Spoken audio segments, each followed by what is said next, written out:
इच्छात जम्बवान जी ने देखा कि हनुमान जी चुपचाप शांत खड़े हैं ऐसे। ए हनुमान जी, तुम कुछ बोल नहीं रहे, चुप हो।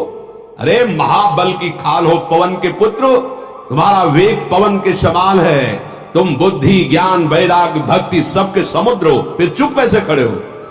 तो हनुमान जी को श्राप था किसी ऋषि का, बचपन में खेल खेल में बड़ा, तो फिर उन्होंने कहा था तुम जब तक तुम्हारे बल का कोई स्मरण नहीं करेगा तब तक तुम्हें स्मृति नहीं। जे विका चुप साधिरा, तो हनुमान जी को जैसे कोई सोते हुए जगा दे। कौन सा ऐसा कार्य है हनुमंत जो तुम कर नहीं सकते हो, भगवान की सेवा के लिए तो तुम्हारा अवतार हुआ है, क्या चुपचाप कर। सुनते ही हनुमान जी का विशाल शरीर बढ़ने लगा, पर्वतों का राजा सुमेरु ऐसे मानो हनुमान जी ही हनुमान जी, विशाल काय, स्वर्ण जैसी कांति, अद्भुत तेज, मानो दूसरा सुमेरु पर्वत विराजमान हो गया हो। सिंहनाद करि बारहि बारा, लीलहि नाघौ जल निधि खारा। क्या करूं, जामवान से पूछ क्या करूं, पी जाओ नांग जाओ, क्या करूं, आदेश करो, क्या करो। महान बलशाली हनुमान जी, इशारा हो तो सहित सहाय रावण ही मारी, आनविहा त्रिकूट उपारी। अगर आप लोगों की सलाह हो तो पूरा लंका उखाड़ के ले आओ राम जी के पास। मजाक रहे, ऐसे ही है महाराज। कह रहे पूरा त्रिकूट पर्वत में एक लंका बसी है, हम त्रिकूटे पर्वत उखाड़ के ले आवे राम जी के पास, दर्दे की ये सीता जी है। क्या करूं, क्या आदेश, आदेश क्या करूं, क्या जाके ये समुद्र ऐसे ऐसे लांग। हनुमान जी अमित पराक्रमी, अमित माने कोई सीमा नहीं बल की। जाम्बवान जी ने कहा भगवान का आदेश केवल खोज करना है सीता जी की, तो तुम महाराज समुद्र लांग के जाओ, सीता जी की खोज करके और पुनः और प्रभु को सूचना दो। प्रभु अपने बाहुबल से इस दुष्ट को परास्त करेंगे और उनके यश का गायन होगा। अब अतुलित बल धामम हेम शैलाभदेहम धनुजवन कृशानुम ज्ञानिनाम अग्रगण्यम सकल गुण निधानम वानराणाम रघुपति प्रिय भक्तम वात जातम नमा। मानो कोई स्वर्ण का पर्वत हो ऐसा। हनुमान जी ने कहा आप सब लोग ही सुखपूर्वक कंदमूल फल खाइए और कार्य हो गया, ऐसे प्रसन्न रहिए। जब तक मैं वापस ना जाऊं तब तक आप हमारा इंतजार कीजिए। सबको नमस्कार किया, प्रणाम किया हनुमान जी ने, हृदय में आराध्य देव, सबको नमस्कार करके राम काज के लिए चल पड़े। एक बड़ा पर्वत समीप में ही था, समुद्र के तट पर। हनुमान जी महाराज ऐसे खेल खेल में उसकी चोटी पर चढ़ गए और जय श्री राम भगवान का नाम उच्चारण किया और भगवान का चिंतन करके उछाल मारी, छलांग मारना। जैसे ही छलांग मारने के लिए हनुमान जी उद्यत हुए, पूरा पर्वत पाताल को चला गया। मारी छलांग हनुमान जी, पवन वेग जैसे भगवान का अमोघ बाण चलता है। जयगिरि चरण दे हनुमंता, चले सगा पाताल तो। जैसे भगवान राम का अमोघ बाण, ऐसे श्री हनुमान जी महाराज भगवान का नाम उच्चारण कर। देखो कोई भी कार्य करने के पहले, हर चरित्र में शिक्षा है, पहले अपने प्रभु का नाम उच्चारण करो। कई ऐसे भाग्यशाली भक्त हैं जब बात शुरू करेंगे तो राधा राधा राधा ऐसे बोलेंगे, राधा राधा राधा, फिर बात करेंगे। हम देखते हैं बहुत अच्छा लगता है। कोई भी कार्य करो अपने आराध्य देव जय राधा, चाहे प्रसाद पा रहे हैं, कोई भी कार्य शुरू कर रहे हैं, पहले अपने आराध्य देव का स्मरण। बार बार रघुवीर संभारी और चले हरसी, हृदय में आनंद, बार बार भगवान का सुमिरन करके। तरक्यु पवन तनय बल भारी। मैनाक पर्वत जो समुद्र में विराजमान था अंतर में, उसे आया कि आज मेरा परम सौभाग्य होगा, भगवान के परम दास श्री हनुमान जी महाराज के चरण स्पर्श होंगे। बीच में प्रकट हो गया और कहा एक क्षण विश्राम कर लीजिए, बस एक क्षण, हमारा अहोभाग्य होगा। भगवान के आप पार्षद हैं, दास हैं, आपके चरण छू जाएंगे तो हम कृतकृत्य हो जाएंगे। हनुमान जी ने ऐसे ही वेग से स्पर्श करते हुए आगे बढ़े और कहा कि बिना भगवान का कार्य किए विश्राम शब्द तो हमारे जीवन में है ही नहीं। देवताओं ने सुरसा जो सर्पों की माता है उनसे प्रार्थना की कि हनुमान जी महाराज जा रहे हैं, पर महा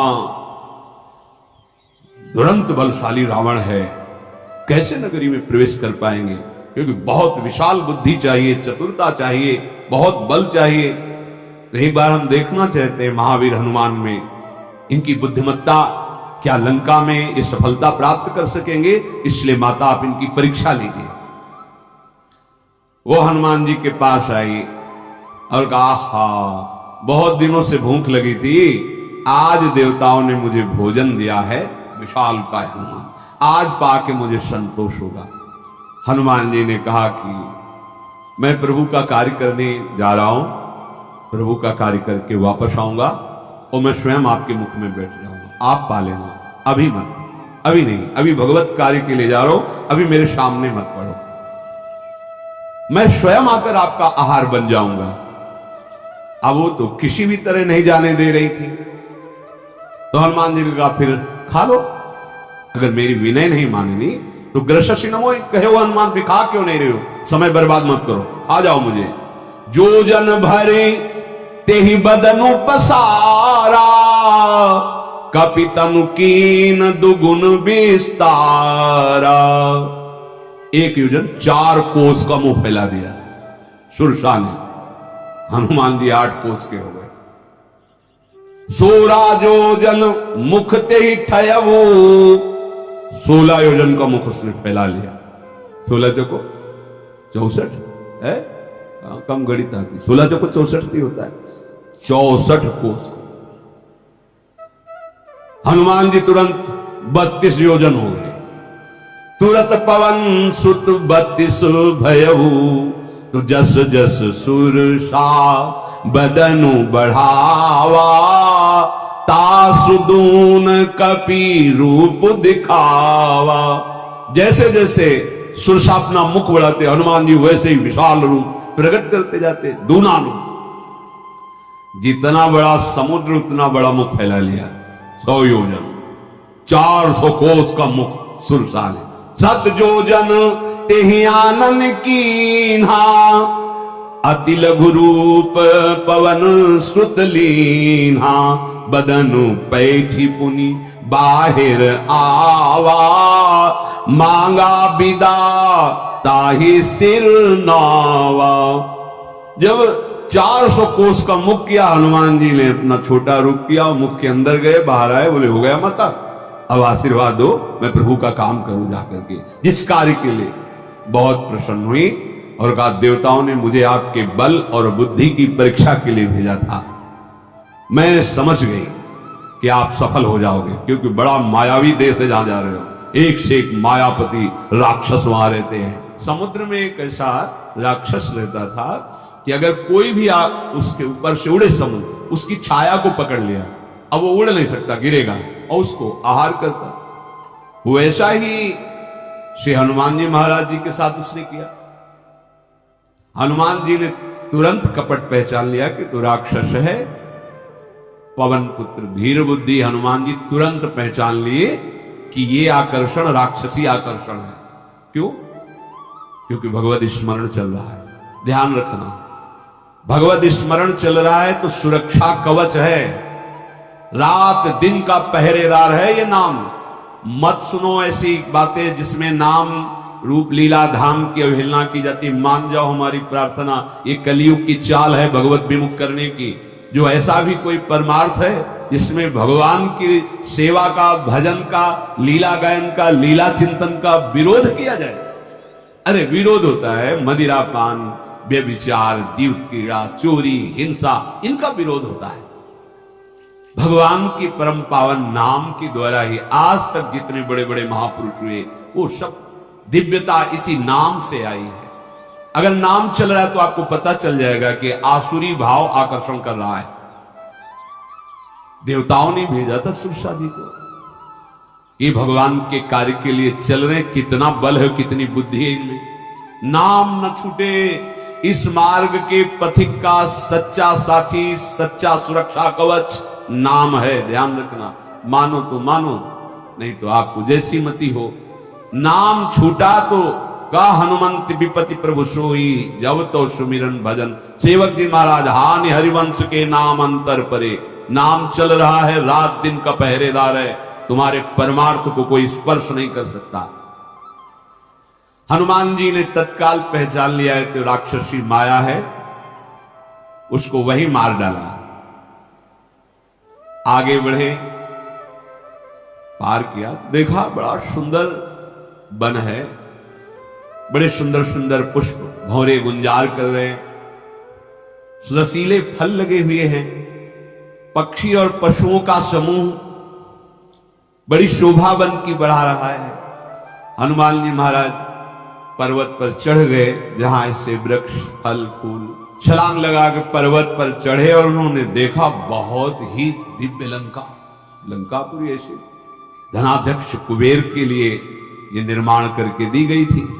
बड़ा आकर्षण, अत्यंत ऊंचे त्रिकूट पर्वत पर लंका बसी, चारों ओर पहले तो समुद्र की खाई 400 कोस,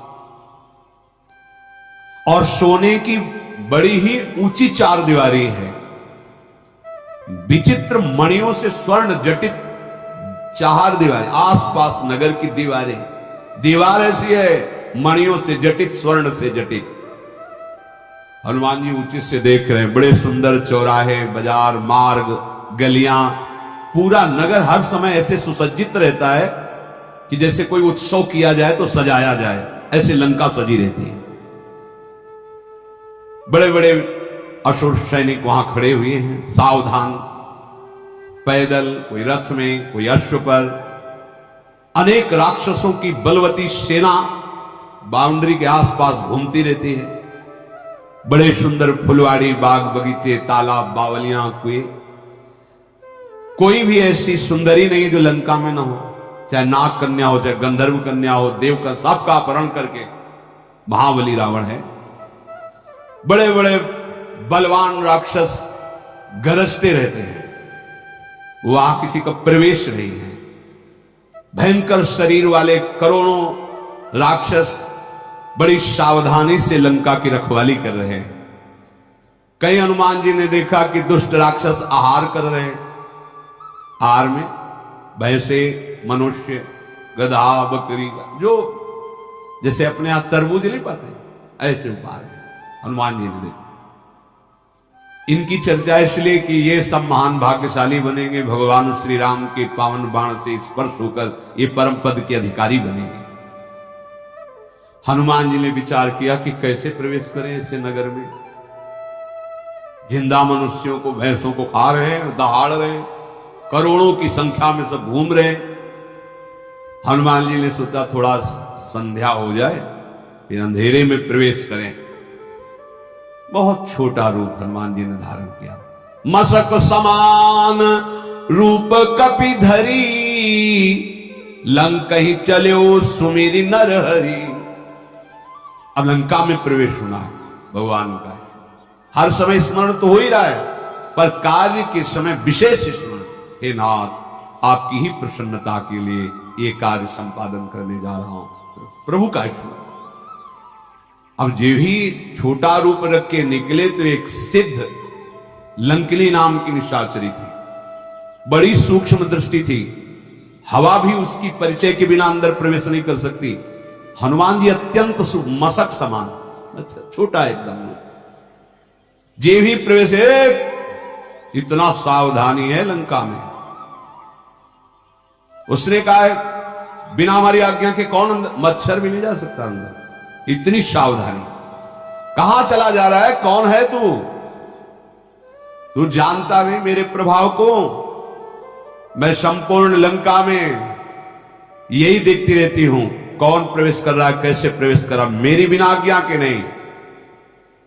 और चोर तो प्रवेश ही नहीं कर सकते, क्योंकि चोर तो मेरा आहार है, और तुम चोरी चोरी प्रवेश कर रहे हो, इसका मतलब मैं तुम्हारा आहार कहूंगा, जाने से नहीं। मरम सठ मोरा, मोर आहार जहां लग चोरा। हनुमान जी पीछे मुड़ के देखे, वो अपने रूप में भयंकर लंकिनी, एक घूंसा जमाया, मुंह से खून उगलते हुए, आहार क्या करेगी हनुमान जी। जी एक घूसा मात्र पड़ा हनुमान जी का, खून की उल्टी हुई, हाथ जुड़े बड़े बड़े भाग्य हमारे धन्य है। बोले बड़े भाग्य हमारे, आज भाग्य खुल गए, घूसा लगने पर भाग्य खुल गए। जब रावण ही ब्रह्मवर दीन्हा, चलत बिरंची कहा मोहि चीन्हा, बिकल हो सितै कपि के मारे, तब जाने सुनिश्चर संघारे, तात मोर अति पुण्य बहुता, देख्यू नयन राम कर दूता। जिस समय रावण कुंभकर्ण विभीषण ने तपस्या संपन्न की, भगवान ब्रह्मा जी ने इनको वर दिया। वर दे के ब्रह्मा जी जा रहे थे तो मुझे देखा, और ब्रह्मा जी ने कहा कि जब तू एक किसी कपि के प्रहार से व्याकुल हो जाए तो जान लेना निश्चरों के संहार का अवसर आ गया है। आज मेरे सारे पुण्य उदय हो गए, क्योंकि मैं भगवान के भक्त का दर्शन प्राप्त कर पाई, भगवान के दास का नेत्रों से दर्शन पा रही, और दर्शन ही नहीं प्रसन्न भी हुआ है। घूसा तात स्वर्ग अपवर्ग सुख, धरी तुला एक अंग, तूलनता ही सकल मिली, जो सुख लव सत्संग। क्या हनुमान जी ने प्रवचन नहीं किया सत्संग में? दृष्टि मात्र से, स्पर्श मात्र से हृदय पावन हो गया और भगवान के प्रेम में डूब गई। तभी कह रही है कि आज मैं भगवान के दास के दर्शन पाया। हो भाग, एक दृष्टि पड़ी, स्पर्श हुआ, हृदय में जो मलिनता थी नष्ट हो गई, भगवत भक्ति का प्रकाश हो गया।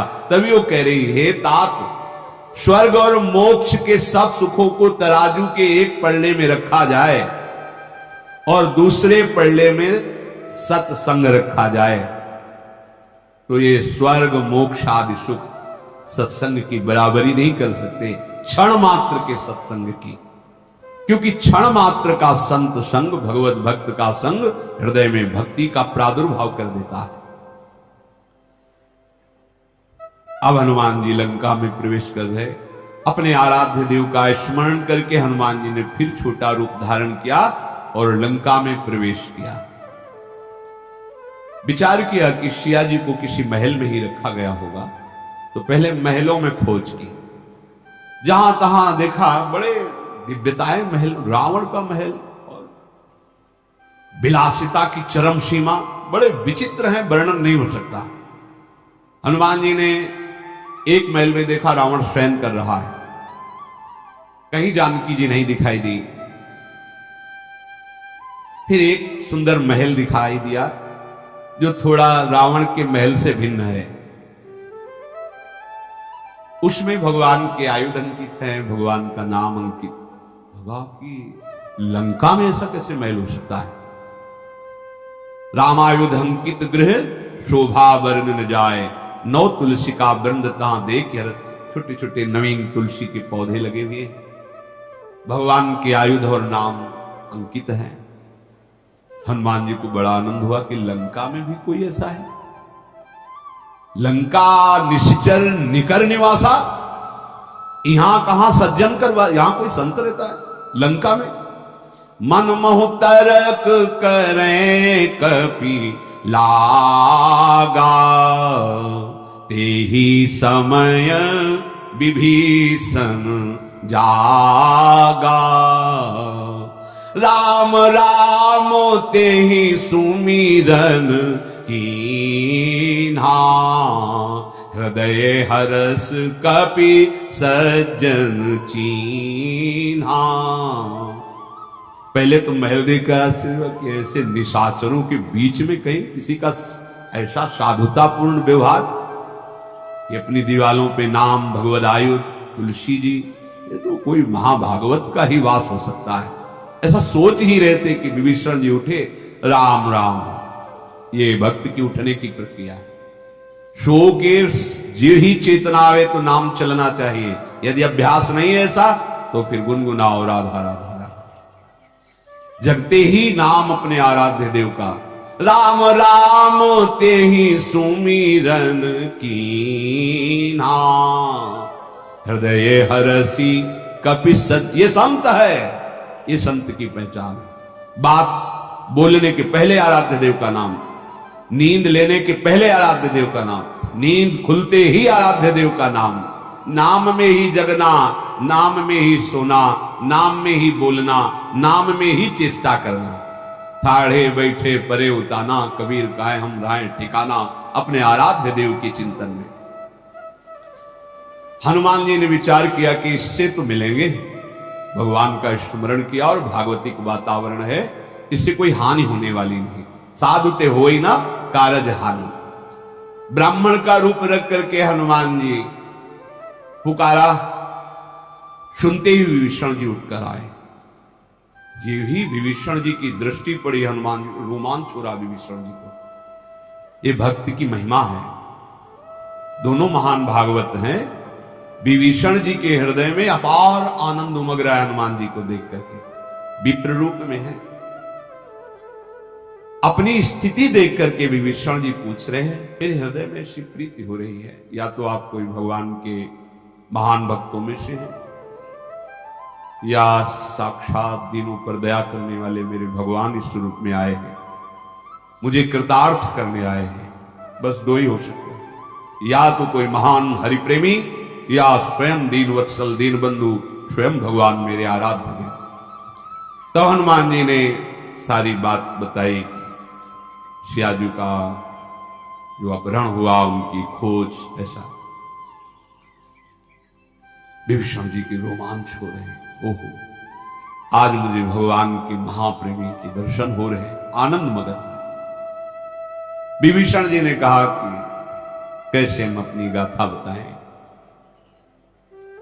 ऐसे जैसे 32 दांतों के बीच में जीभ रहती है, ऐसे यहां रह रहा हूं। देखो कैसा भजन, जहां लंका मतलब घोर निशाचरी जिंदा खा रहे आदमियों को, भैंसों को, वहां कोई रामकृष्ण हरि बोल सके, वहां भजन कर सके। विभीषण जी ने कहा जैसे 32 दांतों के बीच में बेचारी जीव, वैसे मेरा यहां रहना हो रहा है। हे तात, मुझे अनाथ जानकर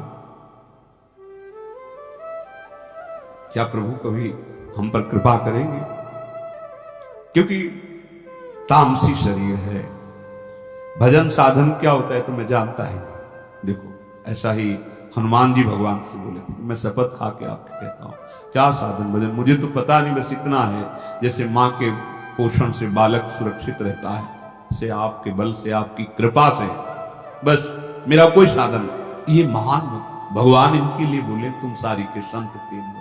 वो क्या कहे कि तामसी शरीर है, राक्षस शरीर है, साधन क्या है, भजन क्या है, ये मैं कुछ नहीं जानता, कुछ नहीं बनता। क्या कभी प्रभु के चरणों से हमारा प्रेम होगा? अभी तक तो बहुत हृदय विकल रहता था, पता नहीं प्रभु हमें कभी स्वीकार करेंगे कि नहीं। पर आज एक विश्वास हो गया कि प्रभु की हमारे ऊपर कृपा है, क्योंकि भगवान की कृपा के बिना संतों का मिलन नहीं होता। आज मुझे भरोसा हो गया कि प्रभु हमें बहुत प्यार करते हैं, प्रभु हम पर बहुत कृपा करते हैं, क्योंकि उनकी कृपा ना होती तो तुम आकर हमें दर्शन नहीं देते। जो रघुवीर अनुग्रह की हाँ तो तुम मोह दर्श हटती। अगर भगवान कृपा न करते तो आपका दर्शन न होता। प्रभु की कृपा का ये फल है कि आप मुझे दर्शन दे रहे हैं। विभीषण जी और हनुमान जी से भगवत चर्चा बोधयंता परस्परम डूब गए। फिर विभीषण जी ने पूरी बात बताई, जैसे जानकी जी को लंका में लाया गया, फिर मनाया गया, नहीं मानी तो अशोक वाटिका में रखा गया। हनुमान जी ने कहा कि अब बस आप जल्दी बताइए कहां है अशोक वाटिका, किधर से जाए, अब पहले माता के दर्शन करूंगा। विभीषण जी ने सब युक्ति बताई, इधर से इधर जाओगे तब आपको। हाँ, हनुमान जी विदा हुए, बहुत छोटा रूप रख कर गए अशोक वन में, जहां सियाजू विराजमान थी। सिया जी को देखते ही हनुमान जी के हृदय में प्रेम विकलता हो रही, पर मन ही मन प्रणाम किया।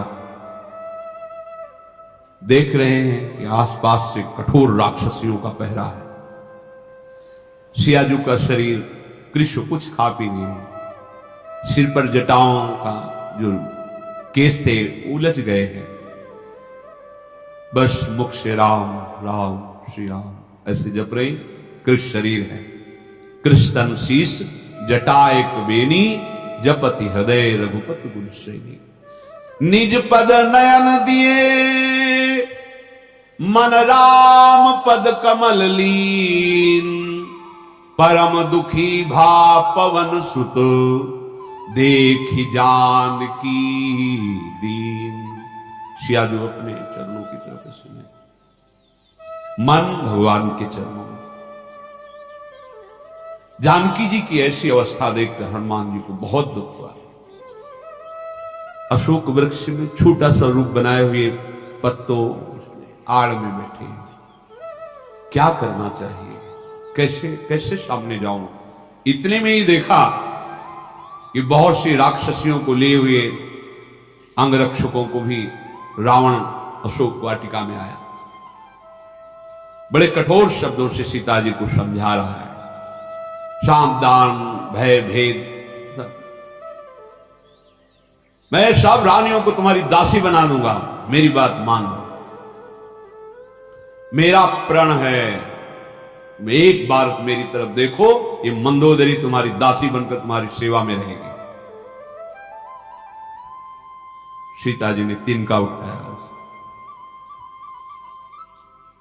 कौशलाधीश श्री रामचंद्र जी का स्मरण करके जानकी जी ने ऐसे कहा, ऐ दसमुख, जुगनू के प्रकाश से कभी कमलनी खिलती नहीं।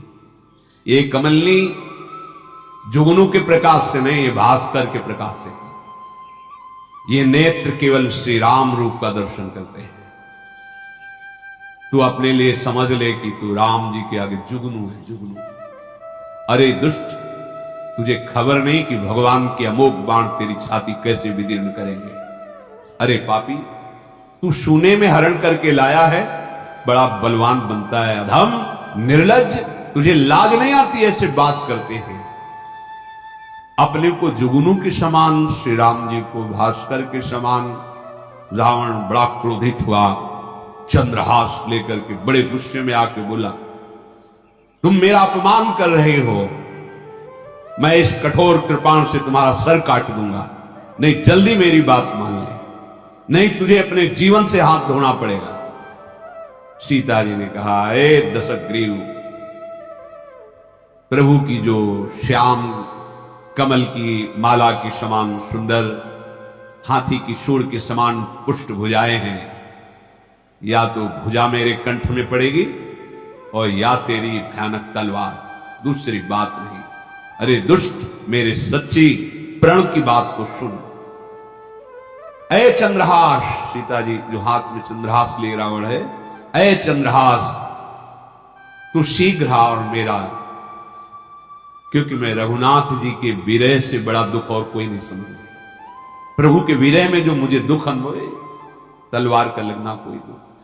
तू आ, मेरे इस विरह का हरण कर, अर्थात मुझे मार। तू बड़ी शीतल लग रही है, तीव्र और श्रेष्ठ तेरी धारा है। तू आ, मेरे दुख का अपहरण कर ले, अर्थात मेरी गर्दन पर आ। चंद्रहास, तू मेरे दुख को मिटा दे। सुनते ही मारने के लिए रावण दौड़ा सीता जी की तरफ। मंदोदरी ने तुरंत बाहों में पकड़ा और समझाया कि आपकी बुद्धि बिल्कुल काम नहीं करनी, आपको ऐसा नहीं करना चाहिए।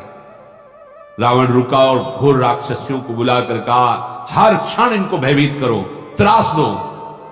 मास दिवस महू कहा न माना, तो मैं मारब काढ़ी कृपाना। भवन गयो दस कंधर, इहा पिशाचिन वृंद, सीत ही त्रास दिखा वहीं, धरहि रूप बहुमंद। अगर महीने भर में सिया ने बात नहीं मानी तो मैं इसी तलवार से इनको मारूंगा। राक्षसियों से कहा, डर पाओ, हर समय कष्ट दो इनको, जिससे मेरी बात माने। राक्षसियां बड़े बड़े बुरे रूप रख करके ऐसी भयावह आवाज, भयावह ऐसे। उनमें एक त्रिजटा नाम की बड़ी ही पवित्र बुद्धि वाली थी। पूर्व से भगवान के चरणों में, हरि चरणों में उसका स्नेह था, बड़ी विवेकवान थी। जो राक्षसियां सब भयभीत त्रास दे रही थी, सिया जी को बुलाया और कहा, सुनो, हम तुम्हें एक बात बता रहे हैं, ये जो तुम कर रहे हो ना, तुम्हारे लिए हितकर नहीं रहेगा। मैंने एक स्वप्न देखा है, उस स्वप्न के अनुसार मैं कह रही हूं कि सीता जी को मना लो, तुम्हारे प्राण बच जाएंगे, नहीं जो तुम भय दिखा रही हो, त्रास दे रही हो, तुम्हारा सर्वनाश हो जाएगा। स्वप्न में मैंने देखा एक महान बानर आया है, लंका को जलाया है, राक्षसों की सारी सेना मार डाली गई है, रावण नंगा और गधे पर सवार होकर सिर मुड़ा हुआ है और उसकी 20 भुजाएं काट दी गई हैं। इस प्रकार से वो दक्षिण यमपुरी को जा रहा है गधे पे बैठ करके, और सारी लंका विभीषण जी का अनुगमन कर रहे। विभीषण जी लंकाधिपति बने, नगर में श्री रामचंद्र जी की जय हो ऐसी गूंज रही लंका में। मैं सत्य कहती हूं, ये स्वप्ना नहीं है, ये मैंने देखा है। मैं पुकार कर कहती हूं, कुछ ही दिनों में बात तुम्हें दिखाई देगी, ऐसी ही होती है। राक्षसियां डर गई। त्रिष्टा ने कहा, सब पैर पड़ो, बंद करो ये चिल्लाना और चीखना और ये भयावह स्वरूप, मना लो जानकी जी को तो तुम्हारे प्राण बच जाएंगे। वो सब जहां तहां दूर चली गई। सीता जी मन में सोचने लगी कि अब 1 महीना समय दे के गया है, ये मारेगा 1 महीना, क्योंकि इसके हृदय में तनिक भी दया नहीं, क्रूरता है। हाथ जोड़कर त्रिजटा से कहा, माता तुम मेरी विपत्ति को जानती हो, कोई ऐसा उपाय है, कोई ऐसा उपाय कर दो जिससे मैं अपने शरीर को छोड़ दूं। विरह अक्षय है और बहुत कड़ुआ बोलता है रावण, जो नहीं सुनना चाहिए, इसलिए मैं शरीर को त्यागना चाहती हूं। ऐसा कर सकती हो तुम? कुछ काठ एकत्रित करो, उसमें अग्नि लगा दो और मैं अपने शरीर को उसमें भस्म कर दूं। ये रावण की शूल भरी बातें मेरे हृदय को विदीर्ण कर रही। त्रिष्टा ने सियाजू के चरण पकड़े और कहा, नहीं नहीं, भगवान का अतुलित बल है, अतुलित प्रताप है, उनका सुयश है। कुमारी आप बिल्कुल निश्चिंत रहिए, ऐसा धैर्य मत छोड़िए। नहीं नहीं, मेरे लिए तुम चिता लगा दो। ये रात्रि में कहां से चिता लगा दो? त्रिजटा ने कहा, बिल्कुल आप धैर्य रखिए, बिल्कुल ऐसी बात मत कीजिए। सीता जी मन ही मन बहुत चिंता में, त्रिजटा ऐसा कहकर घर चली गई। सोच रही सीता जी, क्या करूं विधाता, आग भी नहीं मिल रही, पीड़ा नहीं मिट रही, आकाश में ये अंगारे तो दिखाई दे रहे, पर ये गिरकर मुझे जला क्यों दे रहे? शीतल तारे विरहाग्नि में अंगार जैसे दिखाई दे रहे। सिया जी कह रही है, चंद्रमा भी अग्नि की वर्षा कर रहा है इस समय, विरह होने के कारण शीतल चंद्रमा भी अग्नि प्रदान करने वाला, मुझे आग मिल नहीं रही, क्या करूं? अय वृक्ष अशोक, तुम्हारा नाम शोक हरण करने वाला है। अशोक, तुम मेरी विनती सुनो, मेरे शोक का हरण कर लो, अपने नाम को सार्थक करो। ये जो नए नए पत्ते हैं ना अरुण वर्ण के, मुझे दिखाई दे रहा है इसमें अग्नि है। सियाजू कहे, तुम दे दो नाग भी, मैं अपने शरीर को भस्म करूं और अपने प्रभु से मिलूं जाकर। अब ये विरह बहुत बढ़ गया है। हनुमान जी जब से रावण आया और अभी तक की सारी बात सुन करके बिल्कुल सहन नहीं हो रहा, विचार कर रहे हैं कि क्या करूं। प्रभु का स्मरण करते मन में आया, मुद्रिका छोड़ दी। सीता जी ने समझा अशोक ने अग्नि दे दी, स्वर्णिम रत्न जटित चमकती हुई मुद्रिका, तो बड़ा हृदय में सुख मिला कि अब इतनी ही अग्नि को हम बढ़ाकर अपने शरीर को भस्म कर देंगे। जब हाथ में उठाया तो देखा उसमें भगवान का नाम अंकित है। तब देखी मुद्रिका मनोहर, राम नाम अंकित अत्सु, ये तो मेरे स्वामी की मुद्रिका है। पहले तो आनंद हुआ, फिर शोक हुआ। स्वामी को विजय किए बिना मुद्रिका कौन ले सकता है? और मेरे स्वामी पर त्रिभुवन में कोई विजय प्राप्त कर सके तो फिर मुद्रिका आई कहां से? ये मायामयी तो हो नहीं सकती, क्योंकि नाम प्रभु का लिखा हुआ है। रघुनाथ जी अजय है, उन्हें कोई जीत नहीं सकता, और माया में इतनी सामर्थ्य नहीं कि नाम रचना कर सके। ये कैसे अंगूठी आई? तब हनुमान जी महाराज छोटे रूप में नीचे उतरे और भगवान के यश का वर्णन करने लगे। रामचंद्र गुण बरने लागा, सुनते ही सीता कर दो। मेरे प्रभु का कोई निज जन है। सीता जी को जैसे अमृत मिल गया हो भगवान का यश। पूरी कथा सुनाई। जब से हरण हुआ था प्रभु वीर से व्याकुल होकर पूछते हुए किष्किंधा आए, ऐसा पूरा। सियाजू ने कहा प्रकट हमारे सामने आओ। सामने गए। सियाजी ने मुंह फेर करके से बैठ, जो प्रणाम किया तो मुंह फेर कर बैठ गए। नेत्र केवल भगवान के रूप। हनुमान जी ने कहा माता मैं तो आपका सेवक हूं, भगवान श्री राम के चरणों का दास हूं, मेरे से मुंह फेरने की जरूरत नहीं। करुणा निधान की शपथ खा के कहता हूं, इसमें तनिक भी संशय मत करना। ये अंगूठी मुझे प्रभु ने स्वयं आपके लिए दी है, मैं ही लाया हूं। ये केवल इसलिए कि आप पहचान करें कि मैं प्रभु का निज दास हूं। सीता जी ने कहा कि तुम्हारा और प्रभु का संग कैसे हो सकता है? नर बानर संग को कैसे कैसे? पूरी हनुमान जी ने सब कथा प्रसंग सुग्रीव मिलन की बताई। हनुमान जी के प्रेम युक्त वचन सुनकर, राम शपथ सुनकर सीता जी को विश्वास हुआ, मन वचन कर्म से मेरे स्वामी का दास है, ऐसा जानकर फिर नेत्र किए। बहुत हृदय में दुलार प्रकट हुआ, नेत्रों से अश्रु बहने लगे, शरीर पुलकित हो गया। वत्स हनुमान बचा लिया, तुमने बचा लिया।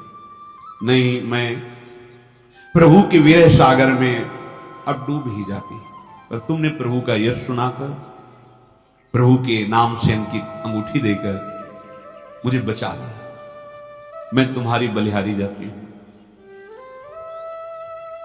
छोटे भाई लक्ष्मण जी सहित खर के शत्रु सुखधाम प्रभु कुशल मंगल हैं।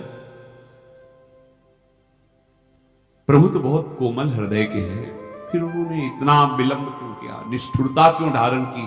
क्या उनको पता नहीं कि मेरा समय कैसे व्यतीत हो रहा है? उनका तो स्वभाव है कि अपने सेवक को कभी दुखी नहीं देख सकते। सहज बानी सेवक सुखदायक। सच्ची बताना, क्या कभी वो हमारी याद किए?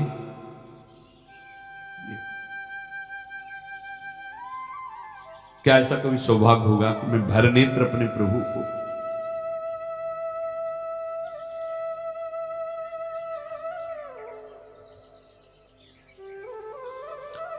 वही निरक्षाम मृदुगा? क्या कभी ऐसा होगा कि मैं अपने नेत्रों से अपने प्रभु के सांवले सलोने स्वरूप को पुनः देख पाऊंगी?